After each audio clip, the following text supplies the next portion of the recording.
अस्सलाम वालेकुम। Class 9th आपका यूनिट 1 टॉपिक है टेस्ट डाटा। अब इस टर्म में आपको अगर आप इस पे सोचें तो ये आपको क्या बता रही है, नाम से ज़ाहिर है टेस्ट डाटा कि आपने कोई डाटा को टेस्ट करना है। तो प्रॉब्लम सॉल्विंग में जहाँ पे टेस्ट डाटा का स्टेप आता है, इसका मतलब ये होता है कि जो प्रॉब्लम जिसका आपने सॉल्यूशन फाइंड आउट किया है उसको ट्राई किया जाए, सॉल्यूशन को चेक किया जाए आइदर कि वो अपना जो फंक्शन है वो परफॉर्म कर रहा है या नहीं। जो आपने सॉल्यूशन फाइंड आउट किया है उसको रैंडम डाटा पे कुछ रेलिवेंट डाटा, यानी कि होता वो जस्ट फॉर एग्जांपल वो डाटा होता है, एक्चुअल डाटा नहीं होता, बट डिफरेंट आप उसको तरीके से क्या करते हैं, आप उसको रैंडम एंट्रीज करके तो उसका रिज़ल्ट फाइंड आउट करते हैं। फॉर एग्ज़ाम्पल आप लेट कर लेते हैं, सपोज़ कर लेते हैं कि ये आपका डाटा है और ये आप इंटर करते हैं, इसको आप रिज़ल्ट क्या देगा। अगर वो सही वर्क करता है, डिफरेंट डाटा पे आपने उसको इनपुट किया और वो रिज़ल्ट सही दे रहा है जो एक्चुअल आना चाहिए, तो इसका मतलब है कि आपने उस पर डाटा टेस्ट किया, उसकी टेस्टिंग की और वो आपको ठीक रिज़ल्ट दे रहा है, तो then it will be said कि जो आपका सॉल्यूशन है वो करेक्ट है। अगर वो आपको सही जो आंसर है, सही जो सॉल्यूशन है वो नहीं आपको प्रोवाइड करता, तो आप कहेंगे कि ये जो सॉल्यूशन जो आपने इसका फाइंड आउट किया है प्रॉब्लम को सॉल्व करने के लिए, ये ठीक नहीं है। तो आफ्टर सॉल्विंग ए प्रॉब्लम, जैसा कि रीडिंग में लिखा हुआ है, we need to test whether the solution is correct or not, and for testing we need test data। Testing के लिए आपको टेस्ट डाटा चाहिए होता है, मीन्स के ऐसा डाटा जिस पर आप किसी भी सॉल्यूशन को टेस्ट करते हैं अगर कि वो करेक्ट है या नहीं। फॉर एग्ज़ाम्पल अगर आपने एक एल्गोरिथम को टेस्ट करना है जो पहले आप उसमें कर चुके हैं, एग्जांपल्स में से कोई भी आपकी एग्जांपल हो सकती है एल्गोरिथम की, तो आपने वहाँ पे एक देखी थी एग्जांपल कि लार्जेस्ट नंबर आपने तीन नंबर्स आपने इनपुट किए थे, उनमें से लार्जेस्ट नंबर जो है फाइंड आउट करना था। तो आपको तीन वैल्यूज़ चाहिए होंगी। उस एग्जांपल को यहाँ पे ले रहे हैं कि अगर आपको उसको टेस्ट करना होगा जहाँ पे तीन नंबर आपने इंटर किए और आपने फाइंड करने हैं प्रॉब्लम के मुताबिक कि बड़ा नंबर कौन सा है। इसके लिए आपको तीन नंबर्स चाहिए होंगे। These values can be positive, negative और ज़ीरो, कोई भी वैल्यूज़ हो सकती हैं, but must be A number. तो ये आप डाटा को टेस्ट करेंगे यहाँ पे। फॉर एग्जांपल आपने बताया कि फर्स्ट वेरिएबल में नंबर जो था वो 5 था, सेकंड में आपके पास 15 है और थर्ड में आपके पास क्या है 3। तो यहाँ पे आपके पास जो वैल्यू आप एंटर कर रहे हैं इसको टेस्ट किया जाएगा इनके मुताबिक। इनमें जो वैल्यू स्टोर हुई 5, 15 एंड 3, इनमें से बड़ा नंबर आपको कौन सा नज़र आ रहा है। अगर वो 15 है और जो आपने सॉल्यूशन फाइंड आउट किया ये भी आपको यही आंसर बताता है 15, तो दैट मीन्स कि योर सॉल्यूशन इज़ करेक्ट। इसी तरीके से आप ये वैल्यूज़ एंटर करते हैं और इनमें जो बड़ा नंबर है वही आपको बताया जाता है, तो इसका मतलब है कि आपका जो टेस्ट पास कर सकता है आपका सॉल्यूशन अगर, तो वो क्या है, that will B correct solution. So for thinking about testing we all need to think about test data। तो जब आप टेस्ट करते हैं जो आपका सॉल्यूशन है प्रॉब्लम का, उसको टेस्ट करने के लिए जो आप डाटा यूज़ करेंगे that will be called test data. फिर आपने सोचना होता है कि टेस्ट डाटा क्या होना चाहिए, उसके मुताबिक क्या रिज़ल्ट बनता है। एक्टिविटी है कि आप फ़र्ज़ करें कि आपके पास, आप रीड आउट करेंगे खुद से, मैं जस्ट आपको सिंपल वर्ड्स में बता रहा हूँ कि एक्टिविटी 1.10 सेज कि आपने फ़र्ज़ किया कि आपको ऑटोमेटिक अटेंडेंस सिस्टम चेक करना है कि आप क्लास में एंटर होते हैं, बाहर एक मशीन लगी हुई है और वो आपकी अटेंडेंस ले रही है। आपको रजिस्टर सिस्टम को ख़त्म करके बाहर मशीन लगी हुई है, आप बाहर से इन होते हैं कमरे में या विद इन आप डोर के साथ देखते हैं तो वहाँ पे एक मशीन लगी हुई है, वहाँ पे आप थंब इंप्रेशन या उसके सामने जाके खड़े होंगे और वो आपकी अटेंडेंस ले लेगा। ये सिस्टम क्या करता है कि कैमरा से आपको चेक कर रहा होगा, काम किस तरीके से कर रहा है, कैमरा उसमें लगा होगा और वो देखेगा स्टूडेंट जो है वो क्लास में एंटर हो रहा है। तो जैसे ही आप कैमरा आपकी तरफ होगा, वो आपको देखेगा, आपका फेस जो है कंप्यूटर में मौजूद डाटा से, जो जहाँ पे आपकी पिक्चर्स पड़ी होंगी, वहाँ पे एक डाटा बेस है कंप्यूटर में, और उसमें आपकी पिक्चर्स पड़ी होंगी, पहले से डाटा स्टोर होगा। उसमें पिक्चर का नाम और आईडी वगैरह पहले से बताई गई होगी कि ये फ़लाँ स्टूडेंट का नेम है, उसके मुताबिक उसकी पिक्चर पड़ी होगी। तो वो उससे कंपेयर करेगा, आपकी पिक्चर जो आप क्लास एंटर हो रहे हो उस वक़्त आपको देखेगा और डिटेक्ट करेगा कि जो स्टूडेंट के वहाँ पे तमाम स्टूडेंट्स की जितनी भी पिक्चर हैं सब में मैच करेगा। जो उससे मैचिंग में होगी तो वो क्या करेगा कि ये स्टूडेंट जो है वो आ गया है, उसके सामने फिर वो कर देगा कि ये जो प्रेजेंट है। तो यहाँ पे आपको टेस्ट डाटा प्रोवाइड करना है इस एक तरह के सिस्टम के लिए। तो आपने वो पॉइंट्स लिखने हैं जो इस सॉल्यूशन के लिए जो डाटा रिक्वायर्ड है वो प्रोवाइड कर सकें। तो सॉल्यूशन प्रोवाइडर जो सॉल्यूशन प्रोवाइड कर रहा है उसके लिए हेल्पफुल हों, आपने ऐसे पॉइंट्स लिखने हैं, और इसके जो क्वालिटी है सॉल्यूशन की वो भी क्या हो सके, प्योरीफाई हो सके, मज़ीद उसमें इम्प्रूवमेंट आ सके। तो आपने ऐसे पॉइंट्स सोचने हैं और लिखने हैं, इस सिस्टम को किस तरीके से कौन सा डाटा दिया जाए, किस डाटा पे टेस्ट किया जाए।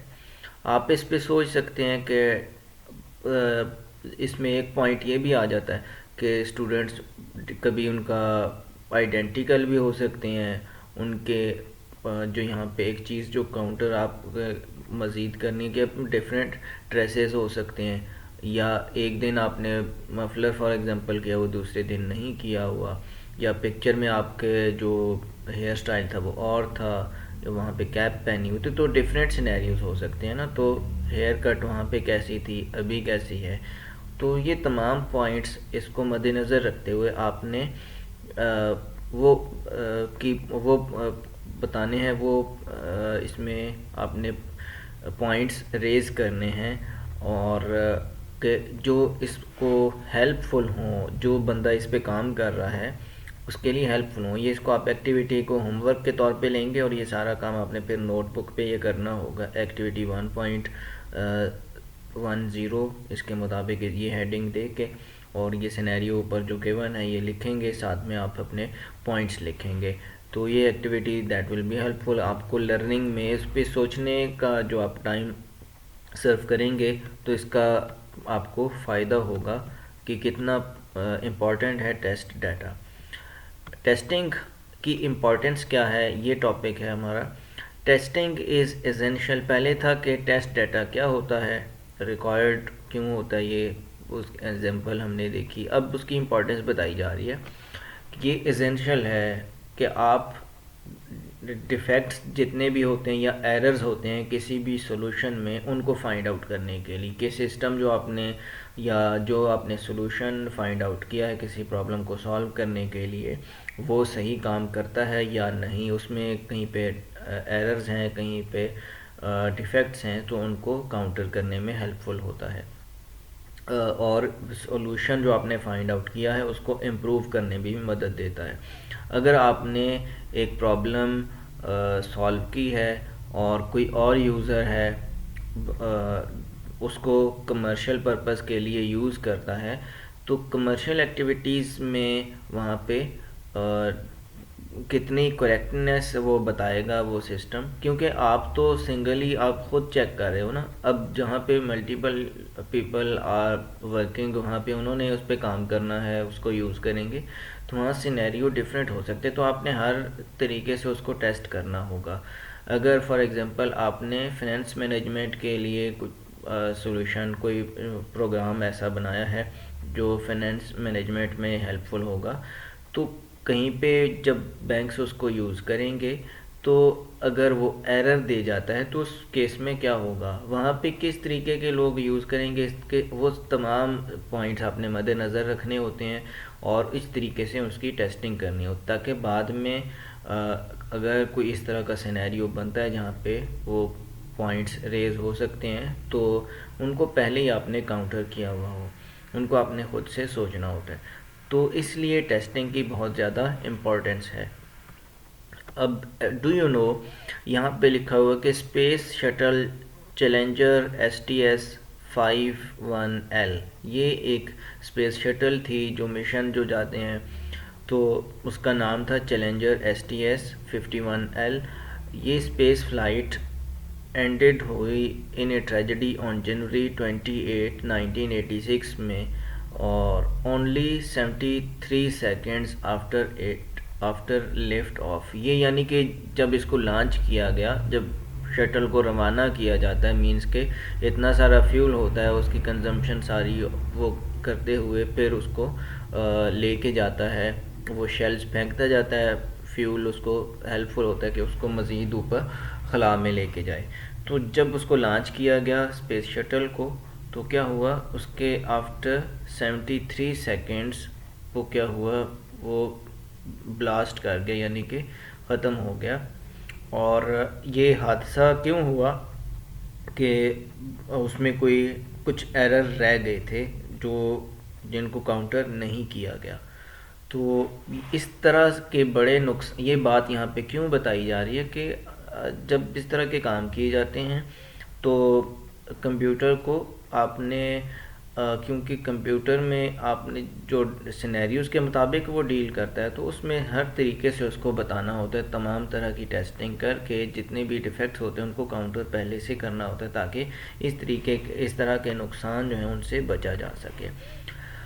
अब यहाँ पे बताया गया कि कार जो है delivered to a customer after testing, जो कार अगर परचेज़ करते हैं कोई भी आप लोग, तो उसमें भी आजकल सॉफ्टवेयर्स होते हैं, उनके मुताबिक वो काम कर रही होती है कि रिवर्स पे उसने क्या करना है, कैसे, या फॉर एग्जांपल हम ऑटोमेटेड कार्स की बात करते हैं तो वो किस तरीके से डायरेक्शंस को फॉलो करेंगी, कहाँ पे उसका एयर बैग्स ओपन होंगे और वो वर्क करेंगे, किस तरह का हादसा होगा।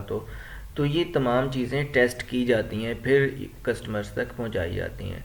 जब आप कोई भी न्यू कार कोई कंपनी लॉन्च करती है तो उसमें क्या होता है कि उसको टेस्ट किया जाता है रोबोट ड्राइवर की मदद से, और जो कार को दीवार से हिट करता है और फिर उसके एयर बैग्स ओपन होते हैं हिट करने से या नहीं होते, कुछ और सिक्योरिटी अलार्म्स उसके फंक्शनिंग हैं या नहीं, सिक्योरिटी सिस्टम उसका प्रॉपर वर्क करता है या नहीं। और इसी तरीके से जो डिज़ाइनर्स होते हैं कार के, वो फर्दर उसकी सिक्योरिटी मेजर्स और उसका जो डैमेज है उसको रिड्यूस करने के लिए भी फर्दर उस पर काम करते हैं। टेस्टिंग के बाद ही तमाम चीज़ें मुमकिन होती हैं। तो ये तमाम तरह की टेस्टिंग जो कार सेफ्टी के लिए की जाती है, और इस तरीके से टेस्ट जो है वो हेल्प करता है टू इम्प्रूव द क्वालिटी। किसी भी आपको एग्जांपल्स डिफरेंट सिनेरियोज में ले सकती हैं, उसमें फिर आगे टाइप्स आ जाती हैं टेस्ट डाटा की। टेस्ट डाटा आपने टॉपिक ये था, फिर उसकी इम्पोर्टेंस बताई और उसमें टाइप्स कौन सी हैं। Proper and sufficient test data is one of the key activities to improve quality of a solution. तो टेस्ट डाटा इम्पॉर्टेंट है कि आपको सोल्यूशन की क्वालिटी अगर इम्प्रूव करनी है। उसमें डिफरेंट टाइप्स आती हैं। सबसे पहली जो टाइप है टेस्ट डाटा की, वो है valid test data.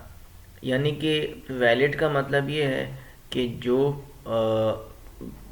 True data हो, यानी कि ट्रू का मतलब यहाँ पे है कि कहीं पे आपने प्रॉब्लम के मुताबिक आपने नंबर्स इंटर करने थे, तो वो नंबर्स जो होते हैं वो नंबर उसके अकॉर्डिंग ठीक फॉर्मेट पे होने चाहिए।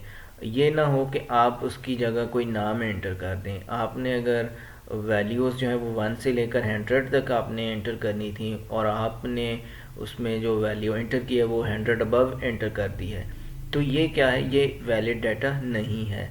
तो इस तरीके से आपने जो डाटा होता है वो वैलिड होना चाहिए, आपका प्रॉब्लम के मुताबिक वो वैल्यू जो है वो ठीक हो जो आप उसको इनपुट के तौर पे दे रहे हैं। क्योंकि कि जब कंप्यूटर में ने काम करना होता है तो वो जिस डाटा पे काम करेगा उसके मुताबिक वो आपको सोल्यूशन प्रोवाइड कर, गलत आप डाटा इंटर करते हैं तो आपको गलत सोल्यूशन प्रोवाइड करेंगे। इसलिए जो वैलिड वैल्यू जो है वो दी जाती है टेस्ट डाटा के लिए। इसके बाद इनवैलिड टेस्ट डाटा क्या होता है। अगर आपने सही डाटा उसमें एंटर किया तो उसका सॉल्यूशन भी सही आपको प्रोवाइड करेगा। गलत सॉल्यूशन पे अगर आपको इनवैलिड टेस्ट डाटा का मतलब है कि अगर आपने जो डाटा एंटर किया है वो सिस्टम की रिक्वायरमेंट के मुताबिक सही नहीं है तो वो इनवैलिड है। फॉर एग्ज़ाम्पल कि आपको रेंज बताई गई थी कि यहाँ से यहाँ तक ये आपने डेट एंटर करनी है, अगर आप उसको गलत डेट प्रोवाइड करते हैं जो उसके जो रेंज बताई गई है उसमें नहीं आती तो ये इनवैलिड डाटा होगा। It is necessary to make sure that the solution correctly works for invalid values. Invalid values के जब आप दें तो उस पर भी सिस्टम को वर्क सही करना चाहिए। मीन्स कि इनवैलिड वैल्यूज़ पे वो कोई एरर जनरेट करे कि आपने वैल्यू गलत जो है वो इनपुट की है, ना कि उस पर सोल्यूशन फाइंड करे। तो यही उसकी सही वर्किंग होगी। कि सही वर्किंग किस मानों में है कि अगर आपने इनवैलिड वैल्यू एंटर की है तो आपको नोटिफाई करे कि आपने जो वैल्यूज़ इनपुट की हैं वो सही नहीं है। तो ये उसकी इनवैलिड को भी टेस्टिंग होगी, इनवैलिड डाटा को टेस्ट करना। थर्ड जो टाइप है वो है boundary test data values. Boundary test का मतलब है कि आपने सॉल्यूशन को एक्सट्रीम वैल्यूज़ पे आप टेस्ट कर रहे हैं। टू कैलकुलेट फॉर एग्जांपल आपने कैलकुलेट करना है interest, we can consider principal amount as zero and very huge amount. Interest का मतलब है कि जो बैंक आपको अकाउंट जो है वो उसके ऊपर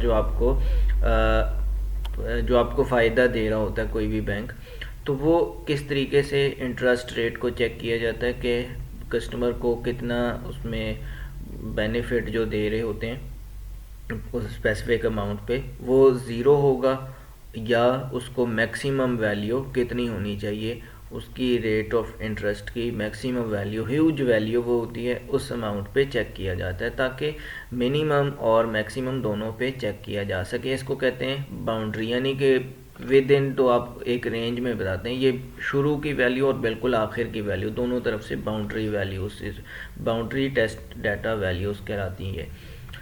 फिर इसके बाद टेस्टिंग में टेस्ट डाटा की एक और टाइप आ जाती है रॉन्ग डाटा फॉर्मेट्स।